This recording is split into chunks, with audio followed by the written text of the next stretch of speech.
Son las 8:37 de la mañana. Continuamos en Radio Análisis y, como ustedes saben, además de conversar sobre política, analizar, entrevistar, confrontar, tratamos también de vez en cuando de contribuir con un granito de arena a que la vida sea más grata, ¿no? Especialmente después de la hora del trabajo. Y hay un acontecimiento bien importante para las artes en la Universidad de Chile, porque nuestro Ballet Nacional Chileno legendario, el BANCH de la Universidad de Chile, está cumpliendo 80 años.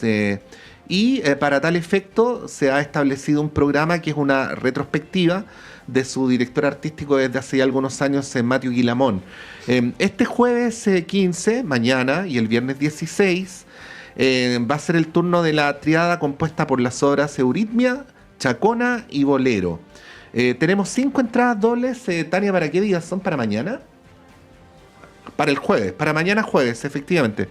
Para el jueves a las 7:30 de la tarde, ¿sí?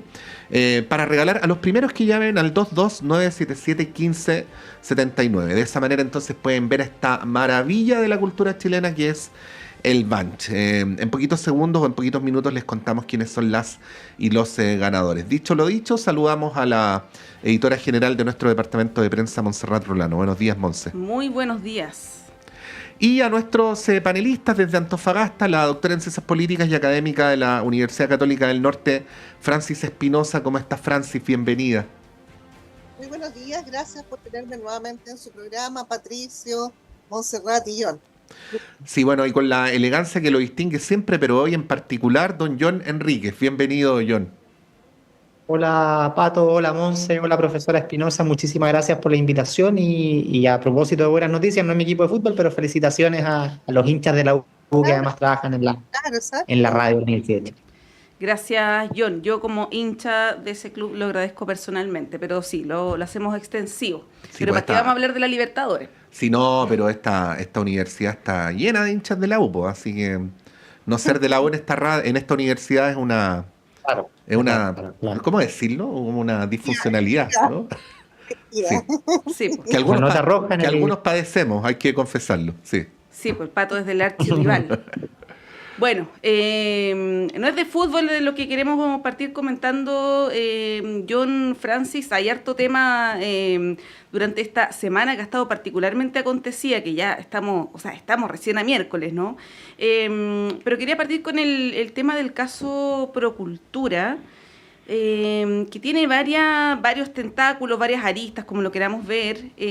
Ayer hablamos desde la perspectiva más política, dejando de lado lo judicial, porque hubo una entrevista ahí muy interesante de Pato con Pablo Tolosa, querellante en el caso Procultura, que explicaba, hacía esta separación entre el arista de financiamiento a campañas, que dice que no hay antecedentes todavía que permitan afirmar aquello, ¿no? Hay una construcción... Respecto a Boric. Respecto a Boric, sí. Claro, la campaña del presidente, digamos. Sí. Hay una construcción mediática, yo me atrevería a decir, que de alguna manera está vinculando constantemente el caso Procultura con el presidente. Es cosa de ver ayer las portadas de los diarios, pero también, John, Francis, hay una mala estrategia, podríamos decir, del Frente Amplio de victimizarse respecto de esto, de acusar persecución, espionaje, con lo cual hace una suerte de vinculación entre esa colectividad y el caso, ¿no? Que no necesariamente tiene que ver. Ayer habló el protagonista de toda esta historia, comentó que muchos de los convenios cuestionados vienen de la administración anterior, ¿no? Por lo tanto, ahí quería pedirles una primera opinión desde el punto de vista político. ¿Cómo se ha manejado esto? No sé si desde el gobierno, yo no sé si ahí el gobierno tiene mucho pito que tocar, pero sí desde los principales aludidos. Más temprano escuchaba en otra radio una entrevista a Constanza Martínez, que ella insistía en esta tesis del espionaje a propósito de las medidas intrusivas respecto de algunas personas como Josefina Uneus. Francis, ¿cómo ves este caso desde la perspectiva más política? Sí, bueno, este caso está ya acá en Antofagasta, así que nosotros lo conocemos bastante bien.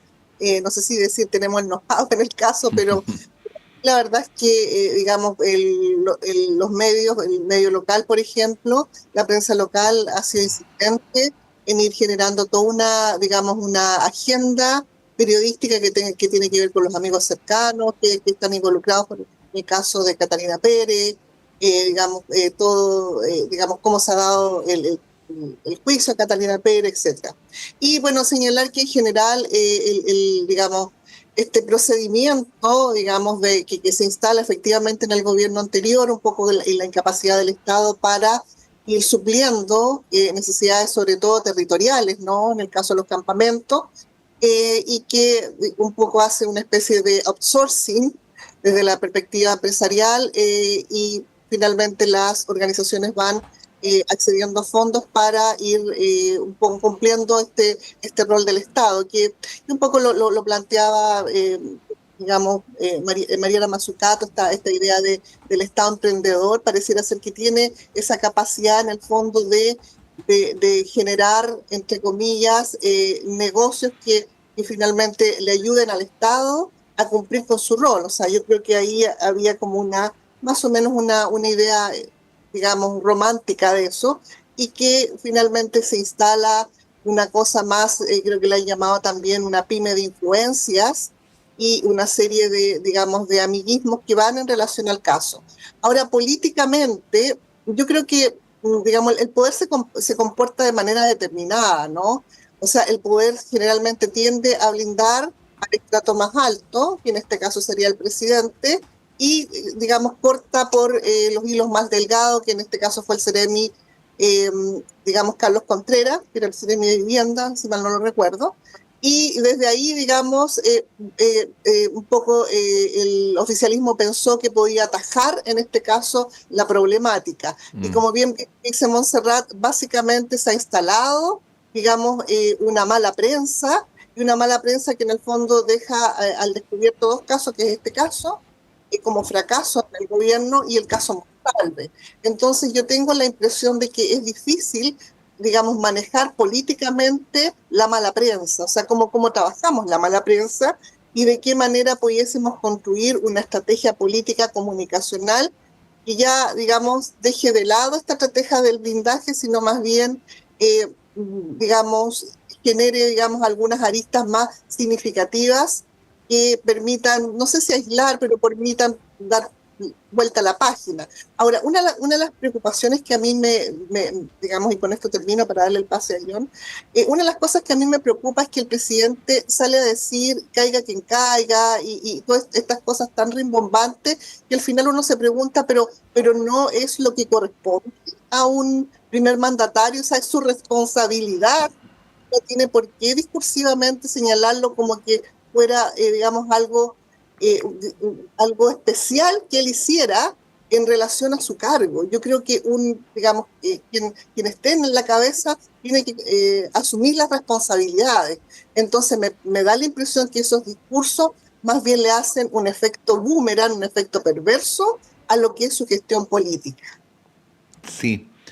Es interesante, John, el modo en que Montserrat planteaba la pregunta, porque creo que tenemos un problema generalizado con la probidad en la política chilena.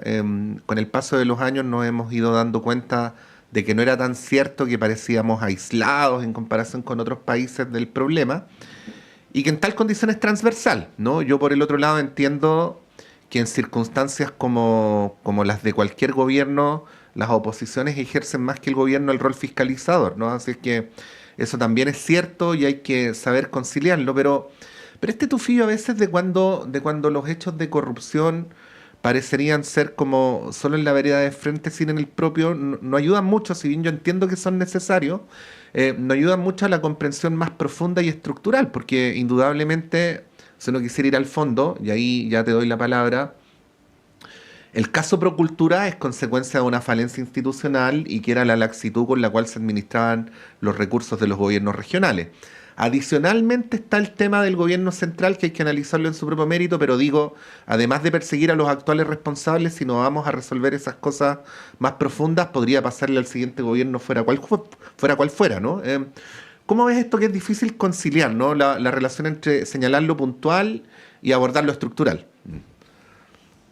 A ver, complejo, es súper complejo porque efectivamente los políticos o la gente que está más dedicada a la actividad política piensa más bien en el corto plazo que en el mediano y largo plazo, y es normal que así ocurra porque los políticos se ven testeados por las elecciones cada cierto tiempo, y es ahí donde pueden primero garantizar la reelección para aquellos que ya están ejerciendo cargos de poder, o por el contrario ganarle los espacios de poder a los incumbentes. Entonces, obviamente son pragmáticos en ese sentido de subirle el volumen, subirle la temperatura a discusiones que se pudiesen estar dando, más allá de si son razonables o no son razonables las polémicas que se están discutiendo. Pero aquí, Pato, y solamente para aportar 2 puntos a la conversación y a lo que planteaba Francis, que me parece muy sensato, es primero una constatación, que es que el tema primaria en el oficialismo quedó completamente olvidado, si uno pudiese llamarlo de alguna forma. Inmediatamente empiezan, o debiésemos preguntarnos a quién afecta más esto. ¿Se afecta más al candidato que uno pudiese decir que es más oficialista, que es Winter? ¿Se afecta más a todos los candidatos del oficialismo en conjunto, y se va a ver afectada la participación en la primaria oficialista o no?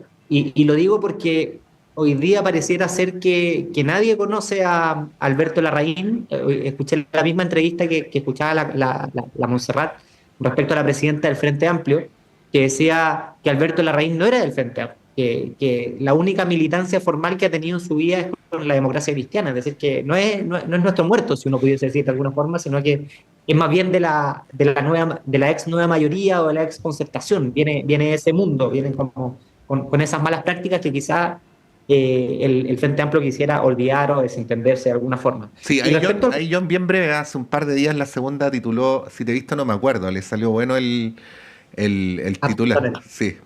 sí, absolutamente. Perdón. Y conecto con lo que decía Francis a propósito de la responsabilidad y el rol del presidente. El presidente debe, probablemente asesorado por su equipo comunicacional y sus asesores más cercanos, eh, plantear que persevere o persevera en decir que él caiga quien caiga, que funcionen las instituciones, y que él es una persona transparente. Da la sensación de que Boric o una persona transparente o una persona excesivamente ingenua respecto a las personas que lo rodean. Un poco lo que le pasó a Milei con la foto y con el tuit que se mandó hace un tiempo, que generó toda esta polémica. Y esto es muy delicado porque, está bien, la honestidad es un atributo, pero un atributo mucho más importante también es la capacidad de tomar decisiones plásticas. El presidente de la República es responsable político de nombramientos de ministros, de subdere, tiene una relación también con los gobiernos regionales a través de los órganos correspondientes, y pareciera ser la tónica en este gobierno que no solamente los errores, que es muy dramático lo que pasó con la directora de presupuesto en la discusión hace no mucho tiempo, lo que pasó con las cifras en la ley de accionamiento pesquero, de las cifras erróneas o falsas, como uno quisiera llamarlo de alguna forma, pero pareciera que nadie se hace responsable del tema. Entonces, a mí eso me llama un poco la atención, la falta de medidas políticas, si uno pudiese decirlo de alguna forma, del presidente Boric. Y el último comentario que a mí me parece el más relevante y el más sistémico es qué significa esto para el proceso de descentralización de nuestro país. Hace un par de años, un año, estábamos todos contentos hablando de que la elección de los gobernadores regionales iba a suponer un beneficio para los habitantes de regiones, porque los gobernadores iban a estar más cerca de la solución de los problemas y no iban a ser impuestos a través de delegado presidencial o antes de los intendentes por parte de los presidentes de la República.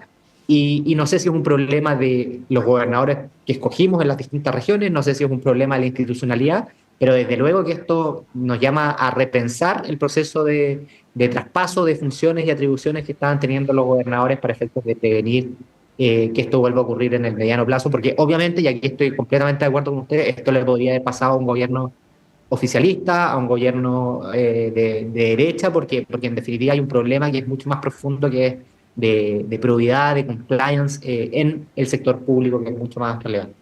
Sí, claro, y además que a propósito de lo que dice John, uno de los casos, o el caso más grave, a propósito de los convenios, ocurrió en la gobernación de la Araucanía, que en su momento era la única que estaba a manos de la centroderecha.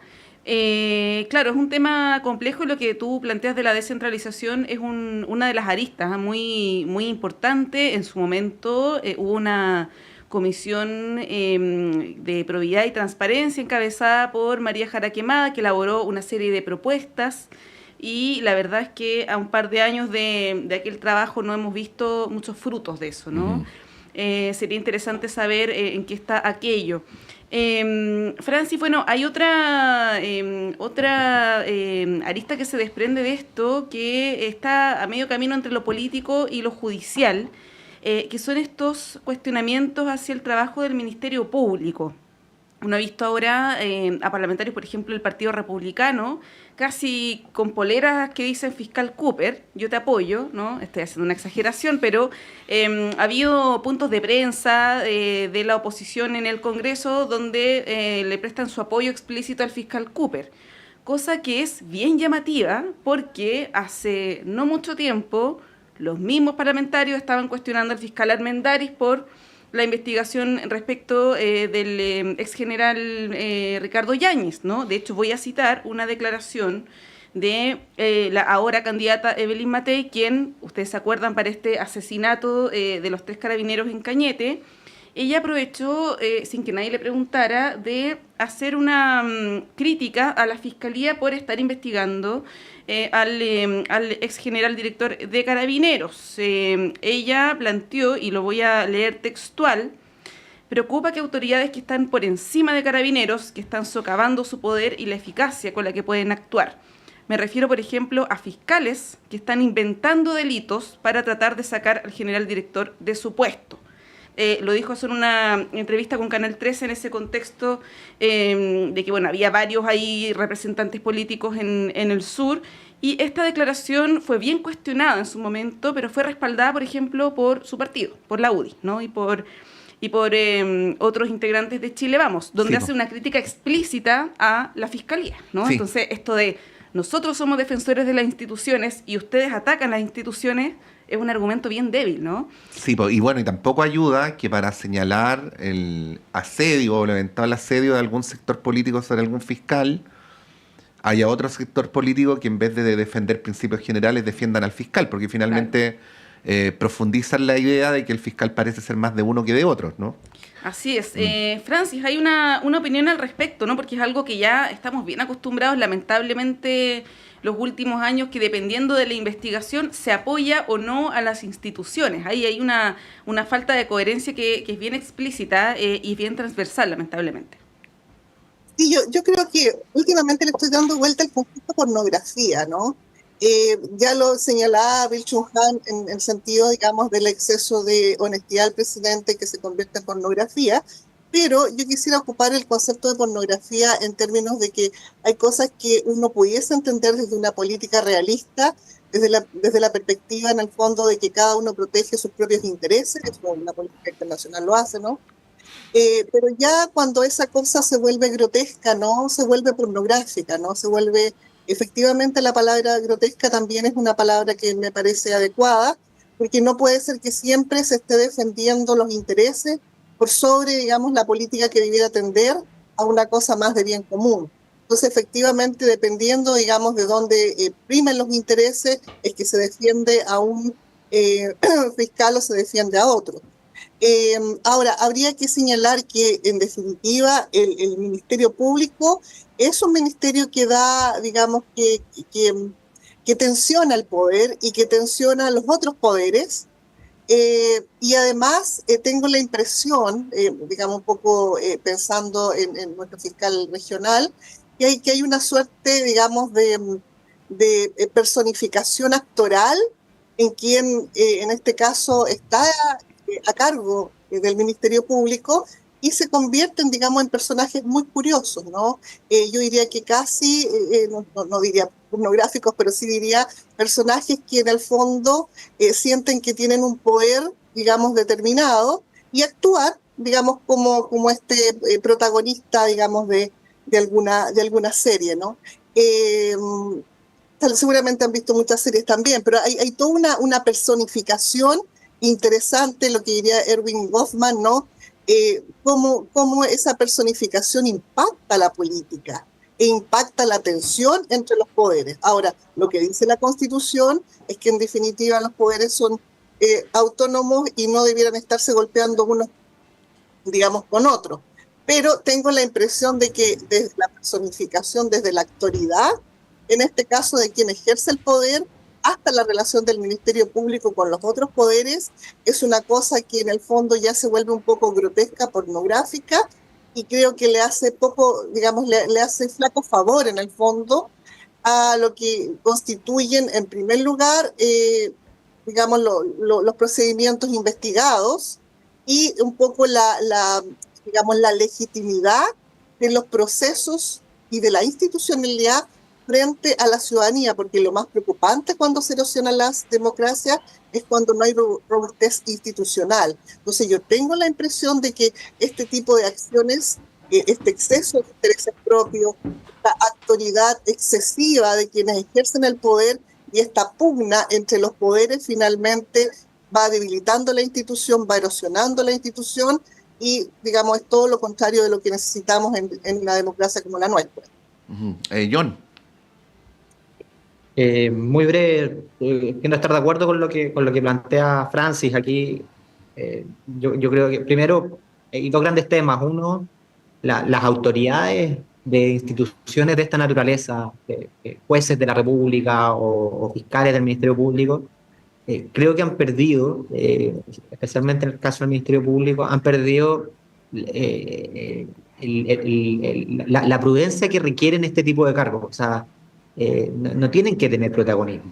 Es parte de su función saber que no van a ser protagonistas. Si quieren ser protagonistas, debiesen dedicarse al litigio defendiendo partes. Aquí no, aquí defienden el interés general y eso significa tener una actitud diferente a la que tienen otros intervinientes en el proceso, y eso a mí me preocupa porque es un fenómeno que ha ido creciendo, independiente de las circunstancias puntuales. Y después, respecto a cómo garantizar la autonomía de los poderes, que para mí es lo más importante, que haya efectiva autonomía, la política puede presionar de dos formas y ambas son inadecuadas.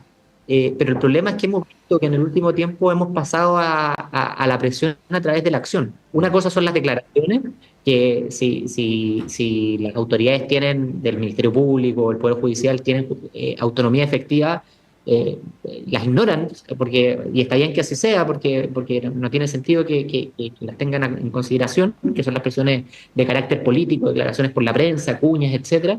Pero otra cosa son los intentos ya de recurrir a la institucionalidad para efectos de silenciar o modificar conductas, que es lo que yo lamento mucho, que es este intento de remover al fiscal Cooper por parte de algunos diputados oficialistas, que es muy delicado. O sea, a mí me recuerda un poco a Argentina. En Argentina los fiscales son muy protagonistas y son abanderados y pasan cosas con los fiscales y todo el tema. Aquí no debiese ocurrir eso, y requiere del sentido común, de la prudencia y de los buenos oficios de todos los políticos, de todos los sectores, de la jefatura, de quienes lideran también estas instituciones. Y aquí yo creo que, coincidiendo con Francis, lamentablemente nos hace un país un poquito menos sólido desde el punto de vista institucional de lo que era. Sí, ahí bien breve, quiero ser bien taxativo en que no estoy hablando del fiscal Cooper, estoy hablando de cualquier fiscal, ¿no? Creo que ningún sistema está libre de que haya fiscales que actúen con parcialidad, y por lo tanto debe haber institucionalmente mecanismos para poder enfrentar ese tipo de situaciones y sancionarlas. Lo que pasa es que señalar a un fiscal con parcialidad es algo que tiene muchas consecuencias, por lo tanto requiere mucha prudencia el plantear una cosa por el estilo, ¿no? Y por eso, ya volviendo más directamente al fiscal Cooper, lamentablemente, y esto independientemente de las opiniones que hayan sobre el fiscal, se suma a una práctica que ha sido frecuente en este periodo legislativo, donde parlamentarios y en particular diputados, ¿no? Apuntan con el dedo a fiscales cuando investigan casos que son más favorables a su sector político, ¿no? Entonces se produce ahí una complejidad con la manera de abordar el tema que es delicada. Vamos a ir un breve alto porque son las 9:01 y a la vuelta, a propósito, Francis, de que tú eres de Antofagasta, una región donde la industria y donde la actividad pesquera es muy importante, les quería proponer que analicemos este enredo que hay con la discusión de la ley de fraccionamiento pesquero. Más temprano conversábamos con el diputado Brito, que nos entregó algunos elementos que también queríamos compartir con ustedes para que los analicen. Vamos y volvemos.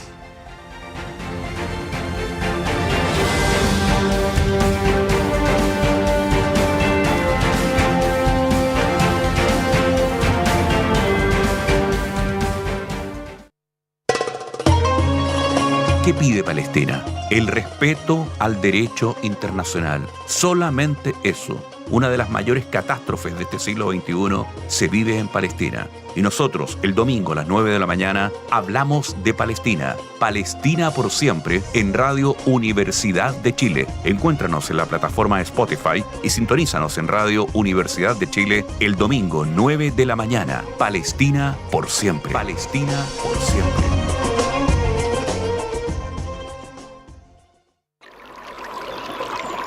Aguas Trayén o Cascada en Mapudungún es la mejor agua purificada con tecnología de última generación. Para más información, visite su página web www.aguastrayen.com.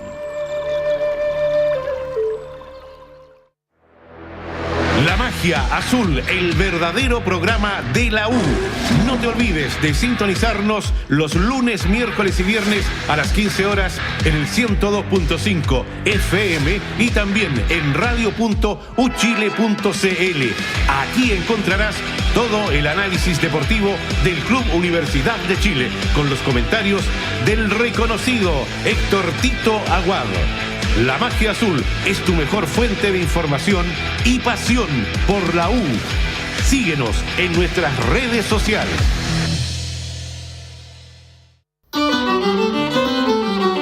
Sala Máster de Radio Universidad de Chile les invita a celebrar este jueves 15 de mayo los 35 años de camino musical y 60 de vida de la querida y talentosa intérprete chilena Carmen Prieto. Esta destacada artista nacional y sus músicos nos ofrecerán un recuento desde 1990 hasta estos días con algunos de los más significativos boleros, valses peruanos, tangos, sones cubanos, canciones de su autoría y algunas sin publicar que mostrará como anticipo de su próximo disco. Carmen Prieto en Sala Máster.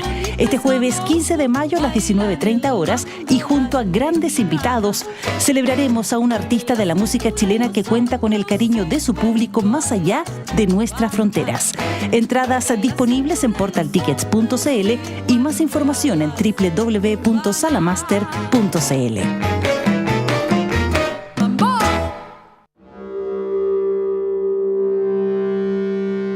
Jueves a las 5 de la tarde te esperamos en Travesías, Arte y Política, el nuevo programa de Radio Universidad de Chile dedicado al devenir del arte contemporáneo en Chile y América Latina. Soy Alessandra Muroto y te invito a formar parte de la comunidad de Travesías en el 102.5 FM y por la señal digital radio.uchile.cl.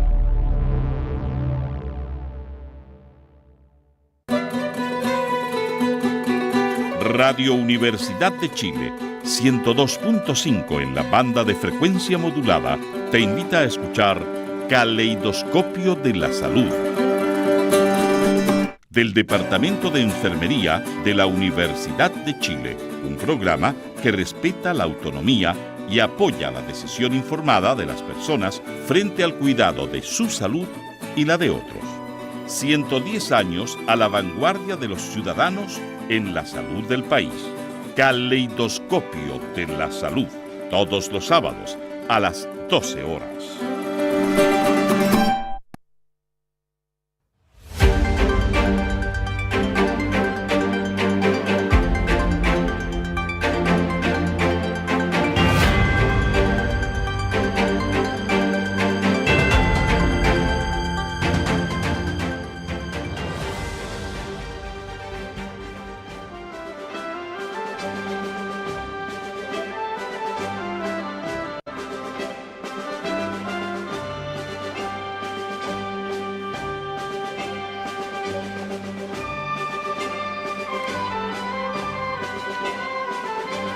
Bueno, esta pieza, que es el famosísimo bolero de Ravel, que casi todo el mundo la conoce, no es ninguna mención a la política contingente, ¿eh? Es simplemente como resulta ser la música una de las piezas de esta presentación del Banche en el contexto de la celebración de sus 80 años, introduce entonces la entrega o la mención a los ganadores y ganadoras de las entradas para la función de mañana. Recordemos, mañana 7:30 de la tarde. Para quienes están viendo nuestra transmisión, ahí están en pantalla Juan Domingo Villavicencio, Claudia Lepe, Braulio Campuy, Guillermo Houston y Susana Cortés. Ustedes son las y los ganadores. Muchas felicitaciones y pásenlo súper bien mañana en el Teatro de la Universidad de Chile. Bueno, volvemos al tema pesquero, ¿no? Este error, nadie podría minimizar el error. De hecho, ayer mismo aquí John Francis, la candidata presidencial del Partido Comunista, es decir, del sector afín al gobierno, Janet Jara, planteó que si ella estuviera en el lugar, refiriéndose no solamente al subsecretario, sino también al ministro, asumiría su responsabilidad política. Esa es una declaración que no proviene de la vereda del frente, sino que de la propia, ¿no? Oye, espérate, y sí. Eric Campos ayer en el panel, también del Partido Comunista, dijo lo mismo, y Alejandra Kraus de la Democracia Cristiana dijo algo así como: es inaudito que después de reconocerse un error no haya ninguna acción. Sí. Apuntando exactamente al mismo tema. Ahora, por el otro lado, lo que planteaba el diputado Brito en la mañana como su punto de vista es que esta legislación en general ha hecho un esfuerzo gigantesco para poder resolver el carácter espurio que tiene la legislación actualmente vigente. Además lo planteó de una manera que me pareció extraordinariamente elocuente. Dijo: esta ley de pesca es como una reforma agraria del mar, ¿no? O sea, le asignó esa importancia en el sentido de la redistribución entre las cuotas de los grandes industriales en comparación con los chicos artesanales. Por lo tanto, planteaba que no se debía afectar el espíritu o la orientación general de la ley por este error en este conteo específico, ¿no? Por muy grave que el error pueda ser. Bueno, una vez más es un debate complejo, pues John Francis, donde lo casuístico, ¿no? Dialoga o se relaciona con lo estructural. ¿Cómo lo ves, John? Complejo. A ver, sin entrar en la regulación pesquera, que es una industria bien atípica, bien distinta a lo que puede hacer, por ejemplo, la compra y venta de tomates por circunstancias obvias. Hay dos elementos políticos que son súper importantes. Primero, y a propósito de lo que planteó el diputado Brito de que esto sería una reforma agraria, da cuenta de la relevancia de la discusión. O sea, estamos hablando de propiedad, y la reforma agraria, a mucha gente se le ponen los pelos de punta porque lamentablemente el proceso de reforma agraria, primero con el presidente Frei Montalva y después con el presidente Allende, generó muchos heridos en el camino porque hubo afectación a un derecho fundamental que es el derecho de propiedad, y esa historia todos los conocemos. Entonces, esto es muy delicado porque uno se pregunta, ¿esto es una cuestión que va a zanjar una discusión y vamos a dejar de discutir del tema de la distribución del recurso pesquero entre industriales y artesanales, o cuando vuelvan a estar las condiciones en 5 años más, por ejemplo, se va a volver a reabrir y se va a avanzar más en los intereses o en la postura, por ejemplo, que pudiese tener el diputado Brito y las personas que están apoyando esta reforma? Entonces, eso, ¿por qué lo planteo? Porque parte importante de los elementos que tiene el sector privado, dígase empresas chicas, medianas, grandes, para efectos de invertir y emprender, tiene en consideración varias cosas, y una de ellas es la certeza jurídica, y es la capacidad de poder tener un plan de negocios que pueda proyectarse en 10, 15, 20 años, porque requieren inversiones que son sustantivas. Entonces, a mí me preocupa eso desde el punto de vista de la señal, de qué significa esta reforma en caso de aprobarse, para efectos de la certeza jurídica los próximos 2, 5, 7 años que vienen más adelante. Y después, respecto al tema más político, a mí me parece realmente inaudito que nadie asuma la responsabilidad en este gobierno. O sea, si lo de la DIPRES ya nos parecía grotesco, nos parecía que una institución que a todo el mundo nos llenaba de orgullo, que era la Dirección de Presupuestos Técnica, de todos los gobiernos post retorno a la democracia, tenían direcciones de presupuesto que eran semilleros justamente para después ser ministros de Hacienda u otros, comete ese tipo de errores. Lo que ocurrió con la tramitación del fraccionamiento pesquero en la comisión mixta, la verdad es que es mucho más lamentable, porque el ministro Grau siempre ha tenido o ha generado desconfianza en el sector privado, lo mismo el subsecretario al menos con el sector privado, y que nadie asuma la responsabilidad, a mí me parece muy delicado, sobre todo en el marco de una comisión mixta. No estamos hablando aquí de primer trámite constitucional, no estamos en la discusión en general del proyecto de ley, estamos hablando del momento en que hay que tomar decisiones respecto a 3 pesquerías, en este caso, que estaban pendientes. Y los parlamentarios toman decisiones en función de los insumos que le presenta el Ejecutivo, porque el Ejecutivo se apoya justamente en información pública, y eso es muy, muy delicado, y eso explica la reacción de no solamente parlamentarios de oposición, sino que también del oficialismo, que dijeron esto marca un antes y un después, y aquí tiene que haber responsabilidades políticas, y llamaron a la renuncia, en algunos casos, del ministro Grau o del subsecretario. Por lo menos en el sector privado, cuando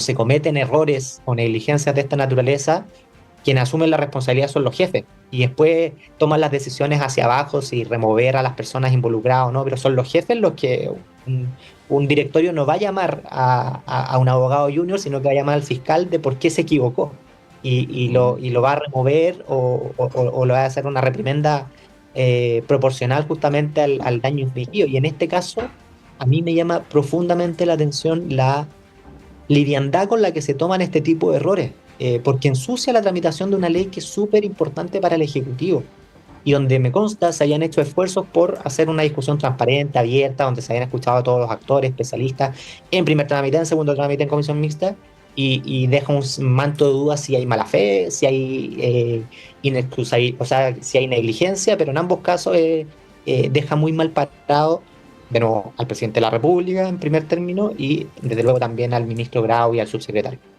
Sí, Francis, John, bueno, este es un tema difícil de abordar, porque independiente de las posturas que se tengan, es un tema que tiene que ver con intereses, ¿no? Con intereses económicos, y claro, es una discusión larga que ya está bien avanzada, y que por un error tremendo, y aquí comparto lo que dice Pato, que no hay que minimizarlo, esto queda estancado, ¿no? Es parte de lo que ocurrió ayer también en la comisión mixta. Eso por un lado, el tema de la ley, porque hay algunos que incluso le quitan legitimidad a esta ley de fraccionamiento, comparándola con la anterior, ¿no? Ayer el senador Espinosa, que fue bastante prudente, a diferencia de otras declaraciones que ha dado, pero en la comisión él partió diciendo que él valoraba los avances que se han hecho en esta ley, que se ha llegado a acuerdo en 21 de 22 pesqueras, que es un avance importante, que también los parlamentarios tienen que tener en cuenta a quién se deben, lo que estaba ocurriendo además afuera del Congreso en ese momento, que era manifestaciones de pescadores. Y él decía que no estaba para nada de acuerdo con quitarle legitimidad a esta ley, ¿no? que se está tramitando. Eso por un lado. Y por otro lado, Francis, el tema de las responsabilidades políticas, que llama la atención, que no se hagan, que no se den estas responsabilidades políticas en este caso particular. Yo ayer me acordaba de lo que pasó a principios de este gobierno con la ministra de Desarrollo Social, con Janet Vega, a propósito de una supuesta llamada de una asesora de ella, Héctor Yaitul, y ella se le pidió la renuncia inmediatamente, o sea, por un hecho mucho menos grave que este. Da además la coincidencia, yo no sé si es coincidencia o hay un patrón, de que la mayoría de las ministras que abandonan el gabinete son mujeres, ¿no? Y que no tienen un vínculo también tan estrecho de cercanía o de amistad como sí sabemos que lo tiene el ministro Grau con el presidente. Entonces ahí uno puede hipotetizar, yo con esto no quiero hacer ninguna afirmación, pero llama la atención que no se hagan valer las responsabilidades en este caso, cuando además desde el mismo oficialismo están pidiendo que eso ocurra, ¿no? Para no enturbiar la tramitación de esta ley. Y por otro lado, Francis, está todo el tema de la ley, de la complejidad, ¿no? De las posiciones, de los intereses, del lobby que puede hacer la industria, que puede ser también desde la pesca artesanal. En esos dos planos, ¿cómo lo analizas? Yo quería decir algo bien impopular en realidad, dado que a mí me gusta mucho Slavovsky, que es un filósofo esloveno. Él siempre ve esta cosa, digamos, del lenguaje como algo importante. ¿No les parece curioso que haya una problemática con la merluza en relación a que al presidente Merluzo, o sea, como hay una cosa discursiva ahí como extraña, y una cosa también en el caso Monsalve, el gobierno feminista, ¿no? Con el caso Monsalve, o sea, hay una cosa ahí, una proyección, diría yo, freudiana de las problemáticas del gobierno. Perdonen que diga eso tan popular, y voy a cosas más serias, ¿no? A mí me parece que la problemática de este gobierno, en primer lugar, es que confunde la forma con el fondo. Es decir, que digamos, el fondo, yo creo que hay espíritus de reformas significativas, o han habido espíritus de reformas bien significativas en este gobierno, y bien significativas en pensar un modelo de capitalismo responsable, social de mercado, bastante interesante. Pero el gobierno siempre falla en la forma. Entonces, la forma, la que finalmente destruye el espíritu y las buenas intenciones de hacer una buena gobernanza. Eso me parece que es bien significativo. Además, en este caso, la oposición y la ciudadanía también está muy pendiente de que las formas importan. O sea, la esposa del CFO tiene que ser y parecer, ¿no? Entonces, yo creo que ahí, digamos, por otro lado, uno también queda con la sensación de que este gobierno es el gobierno de los amiguis, ¿no? Entonces, dado que es el gobierno de los amiguis, cualquier cosa se le permite a los amiguis. Yo lo he visto también en la universidad, o sea, también he tenido experiencias bastante cercanas, y eso va deteriorando las organizaciones. Ahora, el gobierno de Sebastián Piñera tal vez no era de los amiguis, pero era de la familia, ¿no? El primo ministro, etcétera, etcétera. El embajador que era el hermano. Entonces, ¿de qué manera Carlos Peña lo desarrolla bastante bien? Las confianzas subjetivas se comen a las confianzas objetivas. Lo que dice Max Weber es que la institucionalidad, la robustez de la institucionalidad tiene que llevar confianzas objetivas, y ya lo decía Patricio, de qué manera finalmente la institución, aun cuando se tomen decisiones a los amiguis, el caso, yo creo que el caso Convenios también es un caso mucho de caso de amiguis, de qué manera, digamos, la institución propiamente tal puede fiscalizar ese tipo de situaciones. Ahora, la responsabilidad del cargo, yo creo que también es una arista que uno ve, que pudiese, digamos, decir que las mujeres somos más culposas, y que rápidamente, digamos, ponemos nuestro cargo a disposición, tengo también la experiencia personal, y que los hombres no, pero yo creo que hay una suerte tal vez de infantilismo, de no querer asumir las responsabilidades, porque el poder se ejerce, los cargos se ejercen, y uno tiene que estar atento o atenta, perdón, hay que finalmente, si hay problemáticas, hay que asumir la responsabilidad. Y yo siento que efectivamente, si no es por la presión, ya sea de la oposición, de los medios de comunicación o de la ciudadanía, no hay finalmente quien asuma responsabilidades políticas. Ahora, hay que reconocer que, digamos, uno puede también prestarle un poco de ropa al gobierno, y que tampoco el gobierno puede estar a disposición de la oposición en que finalmente se estructure un gabinete en función de los requerimientos de la oposición. Pero eso no significa que en las grandes crisis o en las grandes problemáticas no haya una responsabilidad política.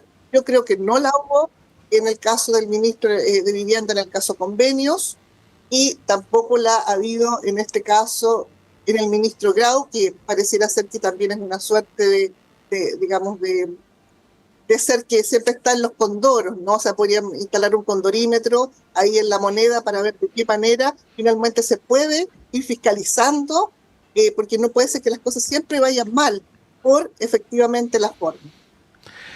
Y además cuya valoración ciudadana, para complementar a la profesora Espinosa, no es positiva. De hecho, cuando uno ve el ranking de evaluación ciudadana de los ministros, siempre está en la parte baja, entonces llama mucho la atención que justamente la debilidad que tiene el Ejecutivo es que no logra generar políticas microeconómicas para incentivar el crecimiento, o al menos eso no se percibe, que persevere con un ministro que tiene mala evaluación ciudadana y que ha cometido errores de forma bastante frecuente.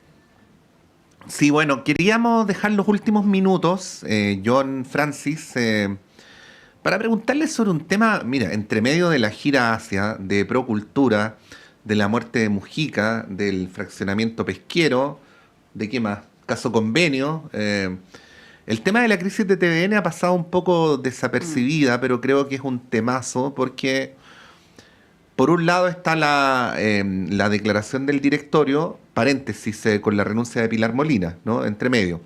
La declaración del directorio donde señala que la empresa en las actuales condiciones es inviable, con esta discusión legislativa que a veces avanza, a veces se entrampa respecto a qué modificaciones institucionales se le pueden hacer al canal público, pero esto de alguna manera también tiene que ver con su viabilidad, ¿no? Y claro, cómo conciliar la crítica a la gestión en términos concretos.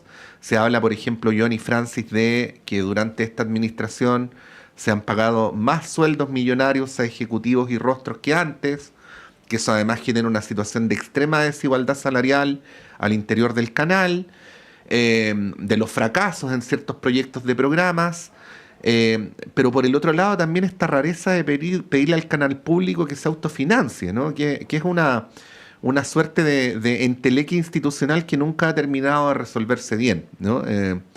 Para esto, bueno, las dos de las salidas extremas, una por cada lado que se plantean, es desde que se acabe TVN, ¿no? Hasta hacerlo un canal estrictamente público, así como ocurre en otras partes del mundo, ¿no? Claro, o privatizarlo en el fondo. Claro. Es que se acabe. No, claro, privatizarlo es una manera de decir, en función de su sentido y razón, claro, que se acabe. Que se acabe. No, y solamente complemento que hay una negociación en este momento donde probablemente en los próximos días haya una paralización o huelga de los trabajadores de TVN, lo que complejiza aún más la situación. John. El tema de las empresas públicas siempre es complejo, ¿ah? Y yo creo que aquí hay que bajarse con ciertos lineamientos generales que debiesen ser comunes a todas las empresas públicas, y también cada vez que se plantea en el debate público a propósito de las elecciones que se quiere avanzar en tener un rol más activo del Estado en materia empresarial, más como jugador que como regulador de la actividad económica, que es que primero se tiene que justificar la existencia de una empresa. Una empresa puede tener sentido en un momento determinado o por una función determinada, una empresa estatal. Y en segundo término, las empresas no debiesen financiarse a través de aumentos de capital relativamente periódicos por parte del Estado, que al final somos nosotros los contribuyentes. Una empresa tiene que ser viable. De hecho, cuando se llegó a la conclusión o se determinó en la Constitución del 80 que la regulación del Estado empresario, y esto es una discusión del principio de subsidiariedad en definitiva, es excepcional, o sea que puede el Estado desarrollar actividades económicas, eso no está prohibido y está bien que así sea, a mí me parece razonable en un marco bien regulado, pero solo en la medida que se cumplan dos condiciones que para mí son fundamentales. Uno, que sea aprobada por ley de quórum calificado, que eso significa que no basta la buena voluntad o la intención del presidente de la República, no basta con solo su voluntad, sino que requiere convencer al Congreso de la conveniencia de la medida, y con un quórum calificado que hace que pueda trascender en el tiempo. También le da un sentido de largo plazo a los esfuerzos empresariales del Estado que se adopten. Pero la segunda es la más importante, que es el principio de neutralidad competitiva, que es que se le tienen que aplicar las mismas reglas que se le aplican a los particulares, porque si no, lo que haríamos, caeríamos en una competencia desleal.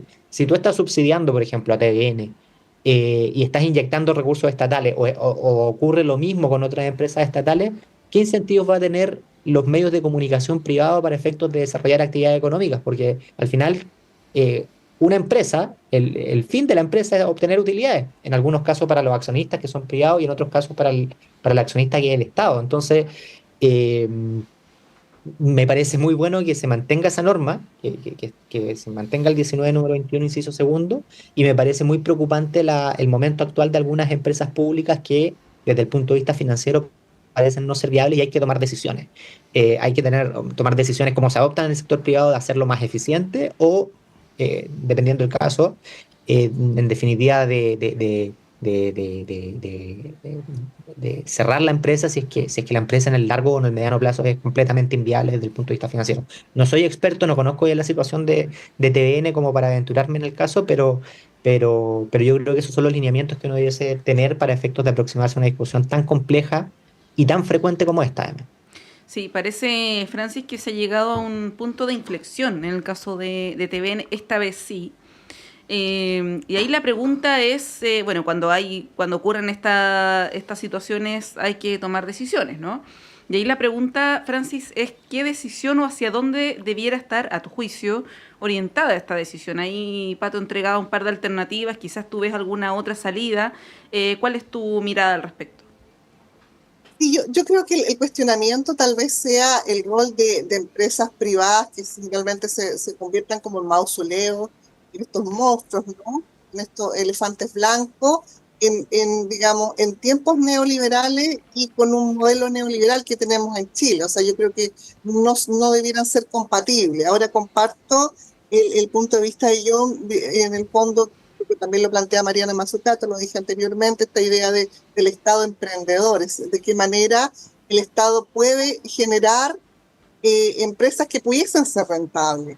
Entonces, frente a eso, me parece que habría que replantearse definitivamente el modelo y un modelo que efectivamente no pagara sueldos millonarios, porque finalmente nadie es imprescindible, ¿no? O sea, pero sí que tuviera, digamos, o que jibarizara un poco la empresa como tal y que pudiera generar un poco políticas de Estado en términos de difusión de información o programa, etc. Y ahí llevo a otro tema de discusión, que es el tema, bueno, la gente lo percibe como el canal del Estado, de todos los chilenos y chilenas, o el canal del gobierno de turno. Y se los digo porque yo recuerdo que cuando yo estudiaba mi doctorado en Inglaterra, había una discusión bastante importante, incluso con datos duros, que en pleno gobierno conservador, Tory, la BBC le daba más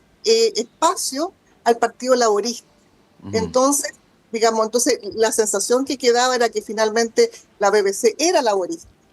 Entonces yo tengo la impresión que ahí hay también una discusión sobre los modelos de los medios de comunicación, de qué manera el modelo se convierte en un modelo de élite, por ejemplo, o un modelo de élite profesionales, que pudiese ser ahí, digamos, en el caso de TVN, un modelo de mercado, que ya decía Patricio, o tal vez un modelo eminentemente institucional, como la experiencia, digamos, de naciones-estado, de países no tan democráticos como el caso de China o de Rusia, ¿no? Entonces, finalmente, ¿qué es lo que se requiere en un canal que se transforme finalmente no en el gobierno de turno, sino que más bien sea un canal de carácter independiente en función de proyectar las políticas públicas del Estado más allá de los gobiernos? Sí. Voy a hacer una maldad porque yo sé que este tema le apasiona especialmente a John y le gustaría hablar 3 horas más del asunto, pero simplemente dejo instalada la pregunta y aquí es donde está la maldad porque no la vamos a poder desarrollar, ¿no? De si en la concepción de TVN como una empresa se le puede pedir rentabilidad por funciones que habitual y históricamente han cumplido los medios públicos, no digo en Chile, digo en todas partes del mundo, ¿no? Y que no necesariamente caben en el mercado, como el pluralismo, como la promoción de la cultura, como la función educativa, como la construcción de comunidad. Y claro, si uno lo compara con los canales privados, que estarían libres de cumplir con ese propósito, obviamente tendrían mejores condiciones para ser rentables que un canal público, ¿no? Entonces ahí queda instalada la pregunta respecto a si podemos medir a TVN como una empresa estándar, por decirlo de una manera, ¿no? Discúlpame, John, por lo que acabo de hacer, porque sé que te va a dejar con ganas de hablar. No, hagamos algo. Si quieres decir algo en un minuto, por supuesto, la palabra es tuya. No, es una discusión súper legítima y es muy, muy interesante. Un caso que nos debiese hacer reflexionar, por ejemplo, el caso de Correos. ¿Qué hacemos con Correos, por ejemplo? Hoy día la función que generaba Correos, que generaba un bien público, externalidades positivas, que era clave también para valores relativamente similares o quizás indispensables para la vida en común, ya está obsoleto el trabajo que hace Correos o es muy marginal. Entonces, ¿qué hacemos con Correos? ¿Ampliamos el giro o tomamos la decisión de cerrarlo? Pero estoy de acuerdo contigo, Patricio, que la discusión es mucho más compleja que la sola rentabilidad en materia de empresas estatales. La pregunta es por qué una y no otra. Porque si uno lo piensa, uno puede ir ampliando que muchas actividades generan un bien público. No sé. Sí. Es compleja. Sí, pues es una muy interesante discusión que nos va a acompañar, por cierto, a propósito de el estado en el que se encuentra Televisión Nacional. Son las 9:31, tenemos que despedirles. John Enríquez y Francis Espinosa, muchas gracias por acompañarnos durante esta mañana. Que estén muy bien. Muchísimas gracias a ustedes, que tengan un lindo día. Y nosotros con Patricio hacemos un corte y a la vuelta está Claudio Medrano con ustedes.